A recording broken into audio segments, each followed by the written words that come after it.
ఈరోజు చాలా శుభ పరిణామము, ఒక పండుగ వాతావరణం ఈరోజు కనిపిస్తుంది. రైతుల్లో ఒక ఆనందాన్ని ఈరోజు మనము వాళ్ళ మొక్కల్లో చూస్తున్నాము.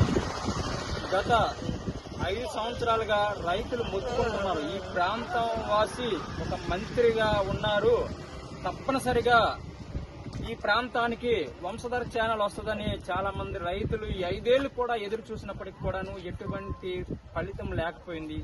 ఈరోజు శిరీషమ్మ గారు ఏదైతే తన ఎన్నికల వాగ్దానంలో ప్రకటించారో ప్రతి చేనికి కూడాను నీరిస్తామన్నారు. ఇచ్చిన మాట ప్రకారం ఆమె ఎమ్మెల్యే అయిన తక్షణము రైతులకు మేలు చేయాలనే ఒక సంకల్పంతో మొట్టమొదటిసారిగా మరి దీని మీదే ఆమె ఆలోచన చేసి ఈరోజు వేకువజామున 3 గంటలకి నీరును విడిచిపెట్టడం అనేది జరిగింది.